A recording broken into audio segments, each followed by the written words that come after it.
అందరికీ నమస్కారం. ఈరోజు కథ ప్రేమ ఎంత మధురం, ఎపిసోడ్ 173. మా మమ్మీ ఎక్కడా? ఇక స్టోరీలోకి వెళ్తే, జీవన్ జరిగిన విషయాలను గుర్తు చేసుకోవడానికి ప్రయత్నిస్తూ ఉండగా తలనొప్పిగా అనిపించి ఇబ్బంది పడటంతో అతన్ని చెక్ చేయడానికి డాక్టర్ను పిలుచుకొని వచ్చాడు త్రిపాఠి. అక్షయ్ త్రిపాఠి ఇద్దరు రూమ్ బయట వెయిట్ చేస్తూ ఉన్నారు. జీవన్కి ఏమైందో అన్న కంగారు అక్షయ్ కళ్ళల్లో స్పష్టంగా కనిపిస్తోంది. దాంతో అతను ఒక్క క్షణం కూడా కుదురుగా నుంచోలేక కాలు కాలిన పిల్లిలా అటు ఇటు తిరుగుతూనే ఉన్నాడు. అది చూసిన త్రిపాఠి తన బాస్ కంగారుని అర్థం చేసుకుంటూ, బాస్, మీరు టెన్షన్ పడకండి, డాక్టర్ చెక్ చేస్తున్నారు కదా, జీవన్కి ఏమీ కాదు అని అన్నాడు. అక్షయ్ ఏం మాట్లాడకుండా మౌనంగా తల ఊపాడు. కాసేపటికి వార్డు నుంచి బయటకు వచ్చాడు డాక్టర్. అతను ఏం చెప్తాడా అని ఆత్రంగా చూశాడు అక్షయ్. అప్పుడు డాక్టర్, అక్షయ్ గారు, బాబుకి ఫిజికల్గా ఎలాంటి ప్రాబ్లం లేదు, అన్ని టెస్టుల్లోనూ పర్ఫెక్ట్గా ఉన్నాడు. కానీ హఠాత్తుగా మీ గురించి ఎందుకు మర్చిపోయాడో అర్థం కావడం లేదు. నిజానికి ఇంత పెద్ద ప్రమాదాన్ని ఎదుర్కొన్న తర్వాత కొంతమంది పిల్లలు ఆ ట్రాన్స్లో నుంచి బయటకు రాలేరు. దాంతో కొన్ని విషయాలు టెంపరీగా మర్చిపోతారు, తర్వాత ఇది నార్మల్ అవుతుంది. కానీ మరికొంతమంది విషయంలో అంటూ ఆగిపోయాడు. దాంతో అక్షయ్ అతని వైపు ప్రశ్నార్థకంగా చూశాడు. ఆ మాటకు అక్షయ్ ప్రశ్నార్థకంగా చూడడంతో డాక్టర్ మళ్ళీ మాట్లాడుతూ, అంటే నా ఉద్దేశం ఏంటంటే, కొన్ని మెడిసిన్స్ వాడటం వల్ల కూడా ఇలా మతిమరుపు రావచ్చు. ఏదేమైనా అసలు ఏం జరిగిందో తెలియకుండా మనం ఒక డిసిషన్కి రాలేము. సరైన రీజన్ తెలియడం కోసం కొన్ని టెస్టులు చేశాను, మనం వాటి రిజల్ట్స్ కోసం వెయిట్ చేయాలి అని చెప్పాడు. ఆ మాట వినగానే అక్షయ్ కళ్ళు అనుమానంగా ముడుచుకున్నాయి. దాంతో అతను, అంటే మీ ఉద్దేశం ఏంటి, జీవన్కి ఎవరైనా అలాంటి ఒక మెడిసిన్ ఇచ్చారని మీరు అనుమానం పడుతున్నారా అని అన్నాడు. అప్పుడు డాక్టర్ హడావిడిగా, సార్, ఇది ఇప్పుడే క్లియర్గా చెప్పలేను. బాబు ఒంటిపై ఎలాంటి గాయాలు లేవు కాబట్టి మాకు అనుమానం వచ్చింది, అంతే తప్ప ఇదే నిజమవుతుందని చెప్పలేం అని అన్నాడు. డాక్టర్ ఎంత కవర్ చేయాలని ట్రై చేసినా అక్షయ్ మనసులో ఆ అనుమానం ముద్ర పడిపోయింది. దాంతో అక్షయ్ ఆపుకోలేని బాధతో వార్డులో ఉన్న యువన్ దగ్గరికి వెళ్ళాడు. అప్పటికే యువన్ గాఢ నిద్రలో ఉన్నాడు. అక్షయ్ మెల్లగా నిద్రపోతున్న యువన్ను తన 2 చేతులతో ప్రేమగా ఎత్తుకొని నేరుగా ఇంటికి తీసుకెళ్ళాడు. దాత్రి తన ఇంట్లో తన స్టడీ రూమ్లో కూర్చొని దీర్ఘంగా ఏదో ఆలోచిస్తూ ఉంది.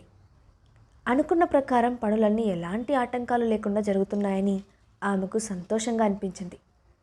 ఇక అక్షయ్తో తన పెళ్ళికి ఎలాంటి అడ్డంకులు ఉండవని కూడా అనుకుంటోంది. అలాంటి టైంలో హఠాత్తుగా ఆమె సెల్ ఫోన్ రింగ్ అయింది. దాంతో ఆమె తన ఆలోచనలు డిస్టర్బ్ అయినట్లుగా చిరాగ్గా చూస్తూ ఫోన్ లిఫ్ట్ చేసింది. అటువైపు నుంచి కాల్ చేసిన వ్యక్తి చెప్పిన మాటలు విని వెంటనే ఆమె ముఖం మారిపోయింది. కోపంగా చైర్లో నుంచి పైకి లేచి, ఏంటి, యువన్ను ఆ ఇంటికి పంపించలేదా? మధ్యలోనే వాళ్ళు అక్షయ్కి దొరికిపోయారా? నువ్వేం చెప్తున్నావు అని అంది. ఆమె గొంతు భయంతో వణికిపోతోంది. అవును మేడం, మనం పంపించిన వాళ్ళని అక్షయ్ గారు మనుషులు పట్టుకున్నారు. అంతేకాకుండా ఇప్పుడు అక్షయ్ గారు ఆ పిల్లాన్ని హాస్పిటల్లో నుంచి ఇంటికి తీసుకెళ్లారు అని చెప్పాడు. ఆ మాటలు విన్న దాత్రి కోపంగా పళ్ళు కొరుకుతూ, దొరికిపోయిన వాళ్ళకి నా గురించి తెలియదు కదా, ఒకవేళ తెలిస్తే వాళ్ళని అంటూ మధ్యలోనే ఆగిపోయింది. ఆమె పూర్తిగా చెప్పకపోయినా ఆమె మనసులో ఉద్దేశం ఏంటో ఆ వ్యక్తికి అర్థమైంది. దాంతో అతను, మీరు కంగారు పడకండి మేడం, వాళ్ళకి మన గురించి తెలియదు కాబట్టి ఎలాంటి ప్రాబ్లం ఉండదు అని చెప్పాడు. ఆ మాట వినగానే దాత్రికి ప్రాణం లేచి వచ్చినట్లయింది. కానీ యువన్ను అక్షయ్ తిరిగి ఇంటికి తీసుకెళ్లాడనే ఆలోచన ఆమెకు కష్టంగా అనిపించింది. దాంతో ఇంకేం మాట్లాడకుండా ఆమె విసురుగా ఫోన్ పెట్టేసి, అనవసరంగా ఆ పిల్లాన్ని బయటకు వదిలేసి తప్పు చేశాను. ఇప్పటిదాకా వాడు అక్షయ్కి దూరంగా ఉన్నాడు, కానీ నేను చేసిన ఈ పని వల్ల మళ్ళీ ఆ ఇంటికి చేరాడు అని చిరాగ్గా అనుకుంది. యువన్ ఇంటికి తిరిగి వస్తున్నాడని తెలుసుకున్న అన్నపూర్ణ విల్లా డోర్ దగ్గర ఎదురు చూస్తూ నించుంది. ఆమె ముఖంలో సంతోషం తొణికిసలాడుతోంది. యువన్ ఇంటి నుంచి వెళ్ళిన దగ్గర నుంచి ఆ ఇంట్లో నవ్వులే కరువైపోయినట్లు ఉండేది. కానీ హఠాత్తుగా ఈరోజు యువను తీసుకువస్తానని అక్షయ్ ఫోన్ చేసి చెప్పడంతో ఆమె సంతోషం పట్టలేకపోయింది. యువన్కి ఇష్టమైన వంటలన్నీ వండి రెడీగా పెట్టి వాకిట్లోనే ఎదురు చూస్తోంది. తర్వాత కాసేపటికి యువన్ను 2 చేతుల్లో ఎత్తుకొని విల్లా ముందు దిగాడు అక్షయ్. అతని చేతిలో గాఢంగా నిద్రపోతున్న యువను చూసి అన్నపూర్ణ హడావిడిగా ఎదురొచ్చి, అయ్యో యువన్ బాబు అప్పుడే నిద్రపోయాడా? నాకు ఇలా ఇవ్వండి సార్, నేను తీసుకెళ్తాను. యువన్ బాబును ఎత్తుకొని చాలా రోజులైంది అంటూ ఆత్రంగా అడిగింది. అక్షయ్ ఆమెను ఏమాత్రం అడ్డుకోలేదు. పైగా యువన్ను ఆమె చేతికిస్తూ, యువన్కి కొంచెం ఒంట్లో బాలేదు, ప్రస్తుతానికి నిద్రపోనివ్వండి, మెలకువలోకి వస్తే నన్ను పిలవండి అని చెప్పాడు. అన్నపూర్ణ యువన్ వైపు చూస్తూ, సరే సారు, ఇక యువన్ బాబు గురించి మీరు కంగారు పడకండి, నేను చూసుకుంటాను. బాబుని ఇలా చూసి ఎన్ని రోజులైందో అని ప్రేమగా చూస్తూ లోపలికి తీసుకెళ్ళింది. అన్నపూర్ణ లోపలికి వెళ్ళిన వెంటనే అక్షయ్ ఫ్రెష్ అయ్యి స్టడీ రూమ్లోకి వెళ్ళాడు. మరి కాసేపటికి త్రిపాఠి ఆ విల్లాకి వచ్చి డైరెక్ట్గా స్టడీ రూమ్కి వెళ్ళి డోర్పై చిన్నగా తట్టాడు. కమిన్. అక్షయ్ గొంతు సీరియస్గా వినిపించింది. లోపలికి వెళ్ళిన త్రిపాఠి తన చేతిలో ఉన్న ఫైల్ను అక్షయ్ ముందు పెడుతూ, బాస్, యువన్ బాబు టెస్ట్ రిపోర్ట్స్ వచ్చాయి అని చెప్పాడు. అక్షయ్ వెంటనే ఆ ఫైల్ చేతిలోకి తీసుకుంటూ, డాక్టర్ ఏం చెప్పాడు? యువన్ సడన్గా ఇలా మర్చిపోవడానికి కారణం ఏంటి అని అడిగాడు. అప్పుడు త్రిపాఠి ఒక క్షణం మౌనంగా తలదించుకున్నాడు. అది చూసిన అక్షయ్ తల పైకెత్తి, విషయం ఏంటి అని అడిగాడు. త్రిపాఠి కొంచెం సంకోచిస్తూ, బాస్, డాక్టర్ చెప్పిన దాన్ని బట్టి యువన్ బాబుకి ఇలా జరగడానికి కారణం ఒక ఇంపోర్టెడ్ మెడిసిన్ అని అన్నాడు. ఆ మాట వినగానే ఫైల్ తిరిగేస్తున్న అక్షయ్ చెయ్యి అక్కడే ఆగిపోయింది. 2 నిమిషాల పాటు ఆ గది నిశ్శబ్దంగా ఉంది. ఆ తర్వాత అక్షయ్ నెమ్మదిగా, అంటే రిపోర్ట్స్లో ఉన్న దాని ప్రకారం ఎవరో కావాలనే యువన్కి అలాంటి డ్రగ్ ఇచ్చి అన్నీ మర్చిపోయేలా చేశారు, అంతేనా అని అడిగాడు. అప్పుడు త్రిపాఠి తల ఊపుతూ, అవును బాస్, కానీ డాక్టర్ ఇంకో విషయం కూడా చెప్పారు అని అన్నాడు. ఏంటది అని స్థిరంగా అడిగాడు అక్షయ్. దాంతో త్రిపాఠి మరింత వివరంగా ఎక్స్ప్లెయిన్ చేస్తూ, బాస్, యువన్కి ఇచ్చిన డ్రగ్ అబ్రాడ్ నుంచి వచ్చిన ఒక కొత్త రకమైన మెడిసిన్ అని చెప్పారు. అది మనిషి శరీరానికి ఎటువంటి ప్రాబ్లం క్రియేట్ చేయదు, కానీ కొన్ని రోజుల క్రితం నుండి జరిగిన సంఘటనలన్నీ మర్చిపోయేలా చేస్తుంది. తనతో ఉన్న వాళ్ళను కూడా మనిషి మర్చిపోతాడు. అందుకే యువన్ బాబు అందరినీ మర్చిపోయాడు. ఆ మెడిసిన్ బాబుకి ఎంత డోస్లో ఇచ్చారో కూడా మనకు తెలియదు అని చెప్పాడు. త్రిపాఠి చెప్పిన మాటలు వినగానే అక్షయ్ దవడ కోపంతో బిగుసుకుంది. ఒక చిన్న పిల్లాడికి డ్రగ్స్ ఇచ్చి ఇంతలా బాధ పెట్టింది ఎవరో వెంటనే తెలుసుకొని వారిని నామరూపాలు లేకుండా చేయాలనుకున్నంత కసి మొదలైంది. ఈ డ్రగ్స్ వల్ల యువన్కి ఏదైనా ప్రమాదం ఉంటుందా? ఫిజికల్గా ఏదైనా ఇబ్బంది ఎదుర్కొంటాడా అని అడిగాడు అక్షయ్. అప్పుడు త్రిపాఠి తల అడ్డంగా ఊపుతూ, లేదు బాస్, యువన్కి ఫిజికల్గా ఎలాంటి ఇబ్బంది ఉండదని డాక్టర్ చెప్పారు, కానీ దీనికి యాంటీడోస్ కూడా ఏమీ లేదని చెప్పారు, కాబట్టి మనం కొన్ని రోజుల పాటు వెయిట్ చేయాల్సి ఉంటుంది అని చెప్పాడు. అప్పుడు అక్షయ్ కాసేపు ఆలోచించి, జరిగిన వాటన్నిటినీ చూస్తుంటే ఇప్పుడు నాకు అనుమానం వస్తుంది. ఇప్పుడు యువన్కి మెడిసిన్ ఇచ్చిన వ్యక్తి, ఇంతకుముందు స్నేహ కడుపులో ఉన్న బిడ్డను చంపడానికి ప్రయత్నించిన వ్యక్తి ఒక్కరే అని నాకు అనుమానంగా ఉంది అని అన్నాడు. నిజానికి అతను అనుమానంగా ప్రశ్నించేటప్పటికీ ఆ ప్రశ్నలోనే ఖచ్చితంగా ఆన్సర్ కూడా ఉందని అతను నమ్మాడు. అది విన్న త్రిపాఠి కూడా అక్షయ్ చెప్పిన యాంగిల్లో ఆలోచించాడు. 2 నిమిషాల తర్వాత అతను కూడా, అవును బాస్, మీరు చెప్పింది నిజమే అనిపిస్తుంది, కానీ పదే పదే ఇలాంటి పనులు చేయడానికి ధైర్యం ఎవరికి ఉంటుంది అని అన్నాడు. అప్పుడు అక్షయ్ ఆలోచిస్తున్నట్లుగా దూరంగా చూస్తూ, అతను ఎవరో కానీ పదే పదే నా మెంటల్ ఎడ్జ్ను టచ్ చేయాలని చూస్తున్నాడు. ఒక్కసారి అతను ఎవరో నాకు తెలిస్తే ఆ తర్వాత అతనికి నరకం అంటే ఎలా ఉంటుందో నేను చూపిస్తాను అని అన్నాడు. వెంటనే త్రిపాఠి, బాస్, నేను డార్క్ నెట్ వాళ్ళతో కలిసి ఈ విషయం వర్క్ చేస్తాను. ఖచ్చితంగా స్నేహ మేడం యువన్ బాబుపై ఇలాంటి పని చేస్తున్నది ఎవరో కనిపెడతాను అని చెప్పి అక్కడి నుంచి బయటకు వెళ్ళబోయాడు. ఇంతలో అక్షయ్, ఒక్క నిమిషం అని అనడంతో త్రిపాఠి వెనక్కి తిరిగి, చెప్పండి బాస్ అని అన్నాడు. అక్షయ్ మెల్లగా తల పైకెత్తి త్రిపాఠి వైపు చూస్తూ, త్రిపాఠి, మీరు నన్ను చాలా సంవత్సరాలుగా ఫాలో అవుతున్నారు, కాబట్టి నా శత్రువులెవరో మిత్రులెవరో మీకు బాగా తెలుసు.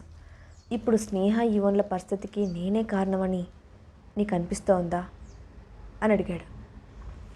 ఆ ప్రశ్నకు ఏం సమాధానం చెప్పాలో తెలియనట్లు త్రిపాఠి మౌనంగా ఉండిపోయాడు. అతను జరిగిన విషయాలన్నింటినీ అనలైజ్ చేస్తున్నట్లు అనిపించింది. చాలాసేపు ఆలోచించిన తర్వాత త్రిపాఠి నెమ్మదిగా అక్షయ్ వైపు చూసి, నా అభిప్రాయం ప్రకారం మనం అప్పుడే ఎలాంటి నిర్ణయానికి రాలేం సార్. మనం ఈ విషయాలను చాలా జాగ్రత్తగా చెక్ చేయాలి. నిజం చెప్పాలంటే స్నేహ మేడం యువన్ బాబుతో కలిసి లాస్ట్ ఇయర్ వరకు అబ్రాడ్లోనే ఉన్నారు. కాబట్టి ఆమెకి ఇక్కడ శత్రువులు ఉండే అవకాశం చాలా తక్కువ. ఒకవేళ ఉన్నప్పటికీ స్నేహ మేడం పక్కన మీరుండటం వల్ల వాళ్ళు ఆమెను టచ్ చేసే ధైర్యం కూడా చేయలేరు. కాబట్టి ఇది స్నేహ మేడం వైపు ఉన్న శత్రువుల పని కాదు. ఖచ్చితంగా మనం ఇప్పుడు మన సైడ్ నుంచి చెక్ చేయాలి అని నిజాయితీగా చెప్పాడు. అతని మాటలకు అక్షయ్ తలూపుతూ, ఈ ప్రాసెస్లో భాగంగా మనం ముందుగా చెక్ చేయాల్సింది దాత్రిని అని నేను అనుకుంటున్నాను. దీనిపై నీ ఉద్దేశం ఏంటి అని అడిగాడు. అది విని త్రిపాఠి కళ్ళల్లో ఏమాత్రం ఆశ్చర్యం కనిపించలేదు. నిజానికి అక్షయ్ దాత్రిల పెళ్ళి చాలా దగ్గరలో ఉంది. కాబట్టి దాత్రి పాయింట్ ఆఫ్ వ్యూలో ఆలోచిస్తే ఆమెకు అతి పెద్ద అడ్డంకి స్నేహ యువన్. కాబట్టి ఇప్పుడు వాళ్ళకి ఏదైనా జరిగితే ఎక్కువ లాభం దాత్రికే ఉంటుంది. అవన్నీ ఆలోచించిన త్రిపాఠి నెమ్మదిగా, బాస్, నిజానికి ఇదే అనుమానం నా మనసులో కూడా ఉంది. ఇప్పుడు మీరు కూడా అదే యాంగిల్లో ఆలోచిస్తున్నారా అని అడిగాడు. అక్షయ్ అవునని తలూపాడు. అప్పుడు వెంటనే త్రిపాఠి, అయితే ముందు దాత్రి మేడం ఇంటిపై మన మనుషులతో పాటు డార్క్ నెట్ వాళ్ళని కూడా ఒక కన్నేసి ఉంచమని చెప్తాను అని అన్నాడు. అప్పుడు అక్షయ్, సరే, ముందు అన్ని విషయాలు పక్కా ప్రూఫ్స్తో రెడీ చేసుకున్న తర్వాతే మనం ఈ విషయంలో ముందుకు వెళ్ళాలి. ఇదంతా చాలా జాగ్రత్తగా జరగాలి అని హెచ్చరించాడు. ఇప్పుడు ఎంతైనా దాత్రి అతనికి కాబోయే భార్య అని అందరూ అనుకుంటున్నారు. అలాంటి టైంలో ఆమెపై నిందలు వేసే ముందు పక్కాగా ప్రూఫ్స్ ఉంటే తప్ప ఎవరు తన మాటను నమ్మరని అక్షయ్ కూడా తెలుసు. అందుకే అతను త్రిపాఠిని పదే పదే హెచ్చరించాడు. ఆ విషయాన్ని అర్థం చేసుకున్న త్రిపాఠి, ఓకే బాస్, నాకు అర్థమైంది, నేను చూసుకుంటాను అని చెప్పాడు. ఆ మాటకు అక్షయ్ సరేనని తలూపడంతో త్రిపాఠి అక్కడి నుంచి వెళ్ళిపోయాడు. అప్పుడు స్టడీ రూమ్లో కేవలం అక్షయ్ మాత్రమే మిగిలాడు. అతను శూన్యంలోకి చూస్తూ ఏదో ఆలోచిస్తున్నట్లుగా కనిపించాడు. ఇటీవల కాలంలో తన చుట్టూ జరుగుతున్న విషయాలన్నీ ప్లాన్డ్గా జరుగుతున్నట్లు అనిపిస్తున్నాయి. జరుగుతున్న అన్ని విషయాలు దాత్రిపైనే అనుమానాన్ని కలిగిస్తున్నాయి. కానీ ఒక్క విషయంలో కూడా ఎలాంటి ఆధారం దొరకడం లేదు. కానీ దాత్రి నిజంగా స్నేహ కడుపులో ఉన్న బిడ్డను చంపడానికి ప్రయత్నించిందా? ఆమె అంత క్రూరంగా ప్రవర్తించగలదా అని అనుమానంగా అనుకున్నాడు అక్షయ్. ఆ తర్వాత రోజు ఉదయాన్నే నిద్ర నుంచి మేల్కొని కళ్ళు తెరిచాడు యువన్. పైన సీలింగ్కు అందమైన క్రిస్టల్ లైట్లు వేలాడదీసి ఉన్నాయి. దాంతో యువన్ అయోమయంగా చుట్టూ చూశాడు. ఆ వాతావరణం మొత్తం తనకు చాలా వింతగా అనిపించింది. ఇంతకుముందు ఎప్పుడూ అతను ఆ గదిని చూడలేదని అనుకున్నాడు. దాంతో వెంటనే భయంగా బెడ్ పై నుండి కిందకు దిగి, నేను ఇక్కడెందుకున్నాను, మా మమ్మీ ఎక్కడ ఉంది అనుకుంటూ భయంగా చుట్టూ చూసుకుంటూ, మమ్మీ మమ్మీ అని పిలుస్తూ హడావిడిగా డోర్ తీసి బయటకు వచ్చాడు. ఆ గది ఇంతకు ముందు తనకు పరిచయం లేనట్లు అనిపించినా తనకు తెలియకుండానే కరెక్ట్ రూట్లో కిందకు దిగుతూ వస్తున్నాడు. అతని నోటి నుండి మమ్మీ అన్న పిలుపు మాత్రం ఆగడం లేదు. అదే సమయంలో అన్నపూర్ణ యువన్ కోసం కిచెన్లో బ్రేక్ఫాస్ట్ రెడీ చేస్తూ ఉంది. ఇంతలో యువన్ గొంతు విని పరిగెత్తుకుంటూ బయటకు వచ్చి, యువన్ బాబు, నిద్ర లేచావా అని అడిగింది. ఆమెను చూస్తున్న యువన్ షాక్ అయినట్లుగా నిలబడిపోయి ఆమెను పైనుండి కింద వరకు ఆశ్చర్యంగా చూస్తూ, బామ్మగారు, మీరెవరు, మీరు మా మమ్మీని చూసారా అని అడుగుతూనే తన పెద్ద పెద్ద కళ్ళతో ఆ ఇంటిని వింతగా చూస్తున్నాడు. యువన్ ప్రవర్తన చూసిన అన్నపూర్ణమ్మ ఆశ్చర్యపోతూ ఏదో చెప్పబోయింది. కానీ ఇంతలో వెనక నుంచి వచ్చిన అక్షయ్, యువన్, ఇది నీ ఇల్లు, నీకు గుర్తులేదా అని మృదువుగా అడిగాడు. ఆ గొంతు విని యువన్ వెనక్కి తిరిగి చూశాడు.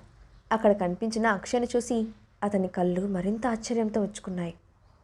దాంతో అతను వాళ్ళందరినీ అయోమయంగా చూస్తూ మెల్లగా గోళ్ళు కొరుకుతూ నుంచున్నాడు. ఒక క్షణం తర్వాత ఏదో గుర్తొచ్చినట్లు అక్షయ్ వైపు ఆశ్చర్యంగా చూసి, నిన్న హాస్పిటల్లో మీరు నా పక్కనే ఉన్నారు కదా, కానీ మీరెవరు, నేను ఇక్కడెందుకున్నాను, మా మమ్మీ ఎక్కడుంది, మీరు మా మమ్మీని చూసారా అని ప్రశ్నల మీద ప్రశ్నలు అడిగాడు. యువన్ ప్రవర్తన చూసి అన్నపూర్ణమ్మ షాక్ అవ్వకుండా ఉండలేకపోయింది. దాంతో ఆమె అక్షయ్ వైపు ప్రశ్నార్థకంగా చూసింది. అప్పుడు అక్షయ్ నెమ్మదిగా యువన్ దగ్గరకు వెళ్ళి, నేను మీ డాడీని, ఇది మన ఇల్లు, నువ్వు అంతా మర్చిపోయావా అని అడిగాడు. తన జీవితంలో కొంత భాగాన్ని మర్చిపోయిన యువన్ పరిస్థితి ఏంటి? జరిగిన అన్ని విషయాల వెనక అసలు నిందితురాలు ధాత్రి అని అక్షయ్ కనిపెట్టబోతున్నాడా? అత్యంత ఉత్కంఠభరితంగా సాగుతున్న ఈ ప్రయాణంలో తర్వాత ఏం జరుగుతుందో నెక్స్ట్ పార్ట్లో చూద్దాం. Thanks for watching.